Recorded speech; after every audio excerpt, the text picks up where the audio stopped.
નમસ્કાર વિદ્યાર્થી મિત્રો, આજે આપણે ધોરણ 5 શિષ્યવૃત્તિ પરીક્ષાની અંદર સીઈટી પરીક્ષા 2026માં પરીક્ષાના માળખાની અંદર ગણિત સ્વચ્છતાની અંદર 30 માર્ક્સના દાખલા પૂછાય છે. તો તેનો આપણે આજે દિવસ 8માં આપણે સંપૂર્ણ તેનો અભ્યાસ કરીશું. જો બાળકો તમે અગાઉના વિડીયો ના જોયા હોય તો મારી ચેનલને સબસ્ક્રાઈબ કરી તમે એમાંથી સીઈટીના પરીક્ષાના વિડીયો જોઈ શકો છો. તો બાળકો, આપણે સીઈટી પરીક્ષાની અંદર 7 દિવસ સુધીના દાખલા આપણે સંપૂર્ણ જોયા. આજે આપણે 8મા દિવસમાં પ્રવેશ કરીએ છીએ. તો અહીંયા ધોરણ 4ની અંદર અહીંયા પહેલો પ્રશ્ન એટલે કે 51મો પ્રશ્ન અહીંયા આપ્યો છે. એક કુટુંબ દરરોજનું આશરે 40 લીટર પાણી જોઈએ છે. તો ફેબ્રુઆરી 2023ના માસમાં કેટલું પાણી જોઈએ? તો બાળકો, આ ફેબ્રુઆરી ખરો એ લીપ વર્ષ નથી, એટલે કે કેટલા 28 દિવસ થાય. કેટલા દિવસ થાય? 28. તો આપણે બાળકો શું કરવાનું કે 40 ગુણ્યા અથવા તો 28 ગુણ્યા 40 કરી દઈએ એટલે આપણે જવાબ સરળતાથી શોધી શકીએ. તો અહીંયા 0 મૂકી દેવાનું. 8 ને 4 12, 8 ચોક 32, 32નો બગડો વધી 3 અને 4 દુ 8 ને 3 11. તો 1120 લીટર પાણી જોઈએ ફેબ્રુઆરી મહિનામાં બાળકો.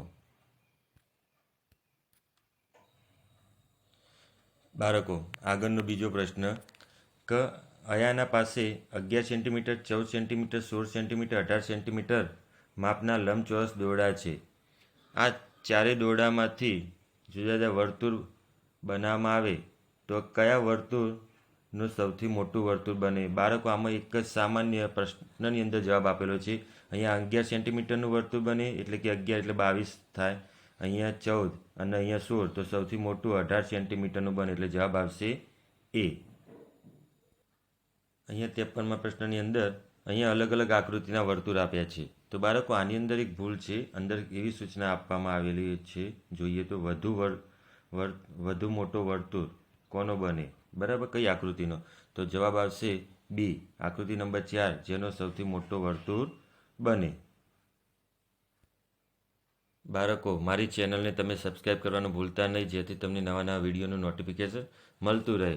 તમને કોઈ પણ પ્રશ્ન ના સમજાય તો મને પ્લીઝ કોમેન્ટ કરજો, હું તમને જરૂરથી તેનો જવાબ આપીશ. એ રીતે આપણે 54મા પ્રશ્નમાં પ્રવેશ કરી રહ્યા છીએ કે કયા વર્તુળની ત્રિજ્યા સૌથી ઓછી છે? તો અહીંયા 3 વર્તુળ આપ્યા છે.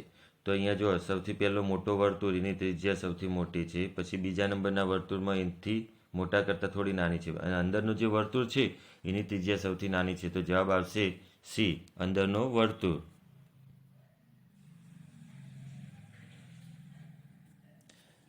એ રીતે બાળકો 55મા પ્રશ્નની અંદર પ્રવેશ કરીએ તો ટોમી નીચે પૈકી કઈ વર્તુળ દોરવા માટે પરિકરનો ઉપયોગ કરે?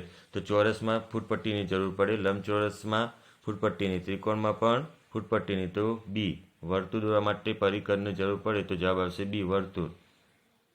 56મો પ્રશ્ન, રોશની 4 સેન્ટીમીટર ત્રિજ્યાનું માપનું વર્તુળ દોરે છે તો તેનો વ્યાસ વિશે જણાવો. જો ત્રિજ્યા કરતાં વ્યાસ હંમેશા બમણી હોય નિયમ પ્રમાણે, તો આપણો જવાબ આવશે બમણી.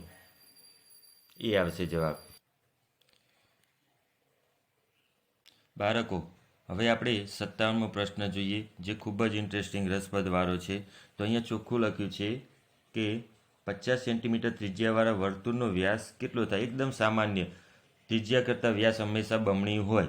તો અહીંયા જો બાળકો 25 સેન્ટીમીટર ના આવે, 100 મીટર તો ના આવે, કારણ કે 50 સેન્ટીમીટર છે એટલે કે એનાથી તો ઘણું મોટું વર્તુળ કહેવાય. અને 25 મીટર પણ ના આવે. હવે અહીંયા જો જવાબ આવશે સી, 1 મીટર.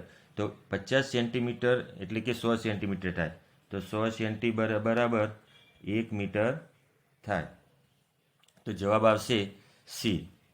એ રીતે 58મો પ્રશ્ન બાળકો, આપેલા વર્તુળમાં, અહીંયા જે વર્તુળ આપ્યું છે એની અંદર એ બી વ્યાસ છે, જેનો અડધા કરતાં નીચે પૈકી શું મળે? તો તેના અડધા કરતાં નીચે પૈકી અહીંયા જવાબ ઓ એ.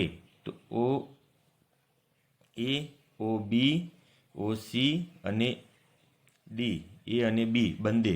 તો અહીંયા બાળકો, એ બી વ્યાસ છે તો તેના અડધા કરતાં નીચે પૈકી શું મળે? તો અહીંયા જવાબમાં ભૂલ છે બાળકો, એ અને બી મળે. ઓ એ મળે અને ઓ બી પણ મળે તેના અડધા કરતાં નીચે. તો જવાબ આવશે ડી, અહીંયા ભૂલ આપેલી છે.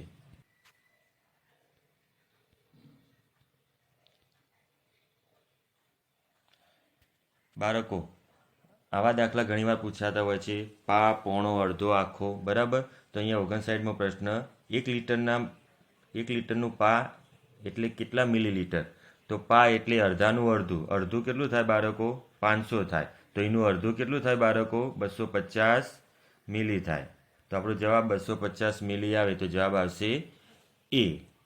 250 મિલી. 60મો પ્રશ્નમાં આપણે જોઈએ તો 1 કિલોગ્રામનો પોણો કેટલો થાય? તો અડધો અને પા ભેગો કરીએ એટલે કે 500 અને 250 ભેગો કરીએ તો 750 થાય. એટલે કે જવાબ આવશે સી, 750 ગ્રામ. અહીંયા જુઓ 61મો પ્રશ્ન બાળકો, અશોક પાસે 40 કેરા છે. તે પૈકી 3/4 ભાગના કેરા ખરાબ થયા તો તેની પાસે કેટલા કેરા સારા બાકી રહ્યા? તો બાળકો 1/4 ભાગ બાકી રહે. ચોખ્ખી ગણતરી, આનો પોણો ભાગ એટલે 40નો પોણો ભાગ 30 થાય. તો 40માંથી આપણે 30 બાદ કરીએ તો જવાબ આવશે 10.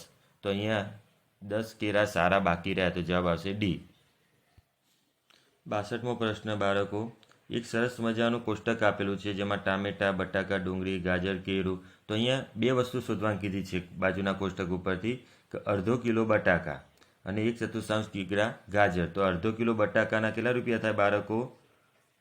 6 રૂપિયા થાય.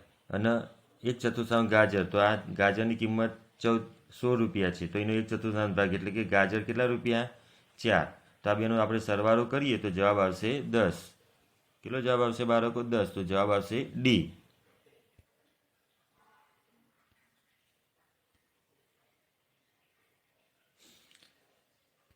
બાળકો 63મા પ્રશ્નની અંદર એક વર્તુળની આકૃતિ આપી છે કે બાજુની આકૃતિમાં કેટલા ભાગમાં રંગ પૂરેલ નથી? તો બાળકો અહીંયા જોઈએ તો કુલ ખાના 1, 2, 3, 4, 5, 6, 7, 8. એમાંથી તમે જુઓ તો આ બે ખાનામાં રંગ પૂરેલ નથી, એટલે કે પા ભાગમાં રંગ પૂરેલ નથી. એટલે જવાબ આવશે એ, 1/4.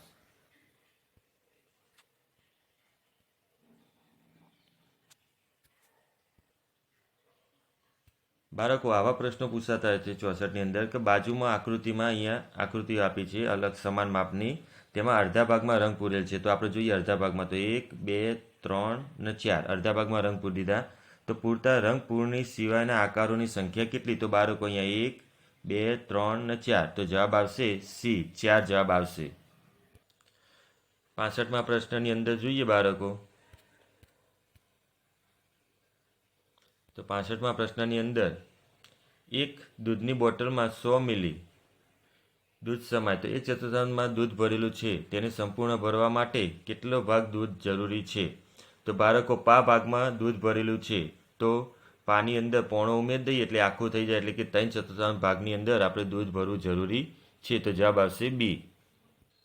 બાળકો 66મો પ્રશ્ન એક ઇન્ટરેસ્ટિંગ છે. જેક્સન 2 કિગ્રા બટાકા લાવ્યો, તેમાંથી તેને અડધા કિલો બટાકાનું શાક બનાવ્યું. તો હવે તેની પાસે કેટલા ગ્રામ બટાકા બાકી રહેશે? તો બાળકો અહીંયા 2 કિલો આપ્યો છે તો એને આપણે ગ્રામમાં ફેરવીએ તો 2000 ગ્રામ થાય. હવે આના અડધા કરવા જઈએ તો બાળકો 1000 ગ્રામમાં એને શું બનાવ્યું? શાક બનાવ્યું. તો બાકી કેટલા રહ્યા? તો બી આવશે, 1000 ગ્રામ બાકી રહ્યા. બાળકો 67મા પ્રશ્નની અંદર આ પૂછાયો છે દાખલો કે આપેલા જાદુઈ ચોરસમાં વચ્ચેના ખાનામાં કયો અંક મૂકવાથી સરવાળો 96 થાય? તો બાળકો એક વસ્તુ યાદ રાખવાની, આની અંદર નાનામાં નાની સંખ્યા, તો અહીંયા નાનામાં નાની સંખ્યા કઈ છે? 28. અને મોટામાં મોટી સંખ્યા કઈ છે? 36. બરાબર. તો આની અંદર આપણે જોવાનું તો 9 અંકની સંખ્યા થવી જોઈએ. તો 9મો અંક કયો છે? તો બાળકો આની અંદર શું કીધું છે કે આ બેનો સરવાળો કરીએ તો કેટલો થાય? 96 થવો જોઈએ. તો જો 8 ને 6 14નો ચોગડો વધી 1, 2 ને 3, 3 ને 3 6. તો આપણે 32 સંખ્યા ઘટે તો જવાબ આવશે 32. તો ડી.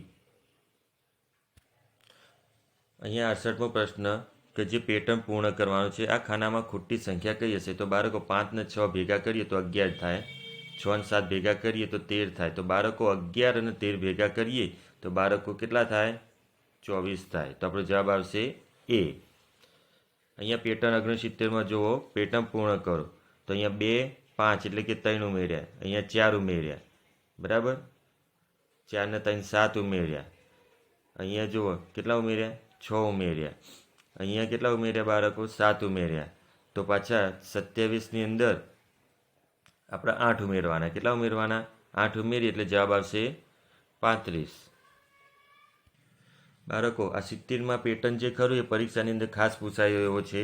તો અહીંયા જુઓ એ આપ્યા, બી આપ્યા, સી આપ્યા. તો આગળ જોઈએ તો ડી આપ્યા નથી, તો ડી આવે.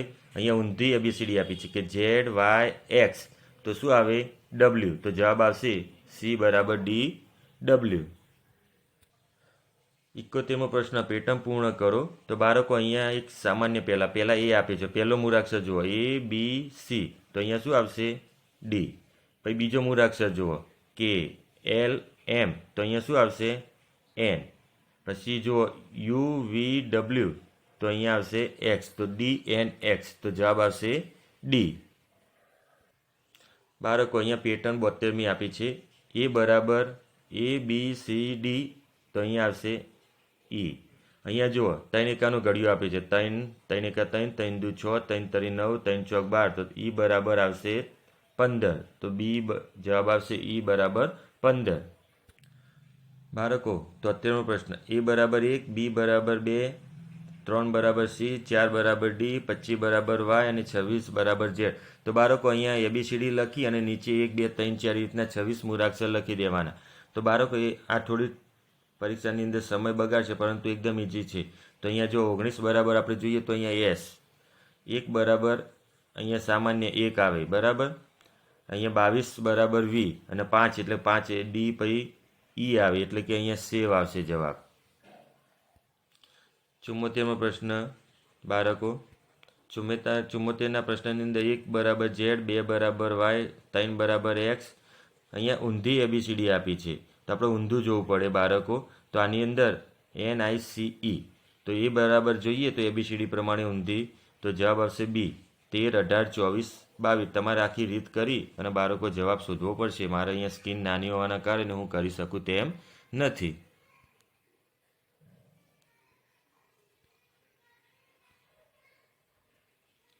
બાળકો આ આપણો 75મો પ્રશ્ન એકદમ ઇન્ટરેસ્ટિંગ છે. અહીંયા શું કીધું છે 75મા પ્રશ્નમાં? ત્રિકોણમાં દરેક બાજુનો સરવાળો 10 થાય તો ફૂદરીની કિંમત કેટલી થાય? તો અહીંયા જુઓ 6 આપ્યા, આ 1 આપે, 6 આપે એટલે કેટલા? 7. એટલે તો અહીંયા ઘટક કેટલા? 3. અહીંયા 1 આપે 4 એટલે 5 આપ્યા, તો અહીંયા ઘટક કેટલા? 10 કરવા માટે 5. હવે અહીંયા જો 5 ને 3 8 થયા, તો ઘટક કેટલા બાળકો? 2. તો જવાબ આવશે બી 2. તો બાળકો તમને મારો આ 7મા દિવસનો વિડીયો તમને ગમ્યો હોય તો મારી ચેનલને સબસ્ક્રાઈબ કરો, બેલ આઇકન દબાવો, જેથી તમને રોજ નવા વિડીયોનું નોટિફિકેશન મળતું રહે. અને મારી ચેનલમાં જોડાતા રહેજો. હું તમને દરરોજ આવા CETના દાખલા મૂકતો રહીશ. આભાર બાળકો.